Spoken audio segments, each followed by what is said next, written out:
Look, I have this really great video about what to do if you fail, right? And it's pretty popular. It's got a lot of stuff. It's me just in the city talking and ranting about what you should do when you fail. But what I failed to mention, what I should have then, is what if you only fail by a point or two, right?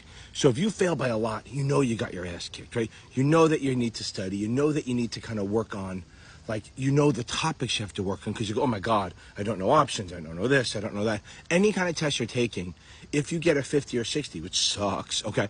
But you do know where you're weak. The problem with the 1% or the 2% or even the 3% miss is that you're like, oh, I got so close. And what happens is, instead of thinking forward, like with the 50, 60%, you're going to, okay, what do I need to fix? I'm going to go forward. I'm pissed. I'm really mad, but I know I missed. So I'm going to work on everything and try to build it up. The problem with the 1, 2, 3, 4% is that you're like, you're going to start thinking backwards about what you should have done instead of going forward. And it's kind of toxic in a way to think that way. So you don't want to think that way. You want to always think forward. So when you miss by 1 or 2%, think, oh yeah, you know, that sucks. I almost got it. Maybe even go over in your head for maybe just the day it happens, think I should have done this, but then that's it. You got to get over it. Big boy, big girl pants. You got to get on this. Okay. So then you don't act like you missed by 3. Act like you missed by 33. So if you need a 70 or a 72 and you miss by 1 point, don't think, I just got to make up those points. I need you to say, I make up 28 points. You don't want 100, but you got to cover everything, right? So you have to go on everything. Maybe just reread the book. If it's a licensing exam, you know, the ones I teach, the 7, the SIE, the 63, 65, the 24s, you have a book. Read the book again. Act like you're brand new to studying. Don't do it as don't say I'm just going to pinpoint and try to beat that. The problem with that is what happens is a lot of people, when they just try to make up 1 or 2 points, they focus on the weak stuff that they could figure out, and then they ignore the stuff they were good at, and then they fail again and it flips. Here's my thing on this. From 0 to 60 on a test is one level of hardness. From 60 to 7 is another level. Like, it's almost as hard to go from a 60 to a 70 as from a 0 to 60 because it's just getting harder and harder. Getting a 68 to a 72 isn't just like, oh, I need 4 points. It's a grind. It's totally doable, 100%. You're right there. You know your stuff. But you need to study harder, not less, okay?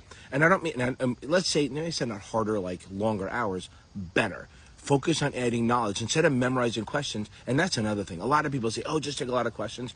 No, I make a lot of money because people won't read the book. If everyone starts reading the book and even using that Speechify app to help them, I'll be out of business. I'll have to move out of this house and sell it and live out of a cardboard box. Which I'd be sad, but happy for you guys. Understand, if you miss by 1 or 2, again, think forward, not backwards. For a couple minutes, go, okay, I should have done this or that. Learn, like a goalie in lacrosse. They let it go through. They go, I should have done this, and then they're waiting for the next shot. That's you, okay? Don't think I just need 1.6. I'm saying it over and over again, but do not think I just need to make up a little. I don't need to tweak. You need to redo what you're doing. If you change the way you're studying, maybe to a different vendor, maybe buy another QBank from a different place to try to go. But the first 2 weeks still has to be reading. So you have 30 days. It sucks. 30 days is a long time and a short time. It's a short time to be in pain. That's why you ever hear me say it's a 30-day problem in a 20-year career. It's not that big a deal, okay? Yes, you're going to get disappointed, but once you pass, nobody cares, really. This is a business on our finance world with the licensing exams. You may fail, and then you pass it the second time.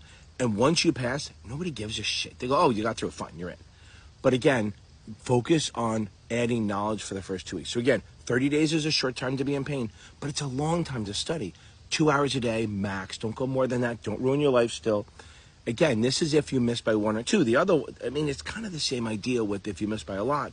But I need to say that because if you miss by 1 or 2, you're thinking, I just got to tweak it. And do not do that. Please, please try to beat the whole thing.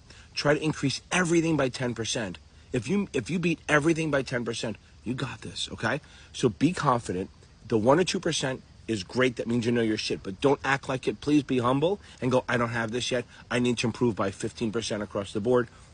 Or just think, I missed 30% of the test, and that sucks. Well, I need to improve everything.